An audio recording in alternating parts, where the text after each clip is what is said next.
Hi hello guys. இப்போ Indian படத்துக்கும் முதல்வன் படத்துக்கும் இருக்க ஒற்றுமையை தான் பார்க்க போகிறோம். இப்போ நம்ம முதல்வன் படத்துக்கு போனோம்னா, முதல்வன் படத்தில் இந்த ஒரு சீன் உங்கள் எல்லாருக்குமே கண்டிப்பாக தெரியும். ரொம்ப பரபரப்பாக சுவாரஸ்யமாக கொண்டு வந்திருப்பாங்க. இந்த சீனை டேரக்டர் சங்கர் அவர்கள் சூப்பராகவே டேரக்ட் பண்ணுறாங்க.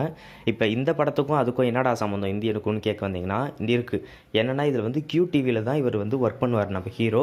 இப்போ அப்படியே நம்ம இந்தியன் படத்துக்கு வந்தோன்னா, இப்போ இந்தியன் படத்தில் வந்து தன்னோட மகளுக்கு ட்ரீட்மெண்ட் பார்க்கறதுக்காக லஞ்சம் கேட்டால் அந்த டாக்டர் வந்து எங்கே இந்தியன் தாத்தா கொலை பண்ணுவார்னா, அதே QTVயில் தான் லைவ் டெலிகாஸ்ட் பண்ணி கொலை பண்ணியிருப்பார். இந்த மாதிரி மற்றவங்களும் லஞ்சம் வாங்கக்கூடாதுன்ற மாதிரி சொல்லியிருப்பாங்க.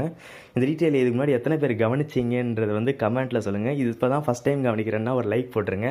அதுக்கப்புறம் நிறைய படம் வர இந்த மாதிரி மர்ச் பண்ணிட்டு வராங்க. இது வந்து டேரக்டர் சங்கர் அவர்கள் கவனிச்சார்களா இல்லை சும்மா வச்சாங்களான்னு தெரில. பட் ஆனால் இப்போ வந்து இந்தியன் 2 படத்தில் வந்து முதல்வன் படத்தையும் இந்தியன் 2வையும் கம்பைன் பண்ணி ஒரு படம் எடுத்திருந்தால் எப்படி இருக்கும்னு நீங்கள் கமெண்ட்டில் சொல்லுங்கள். கண்டிப்பாக தரமாக இருக்கும். அதேமாதிரி இந்த வீடியோக்கு ஒரு லைக் போட்டு சப்ஸ்கிரைப் பண்ணி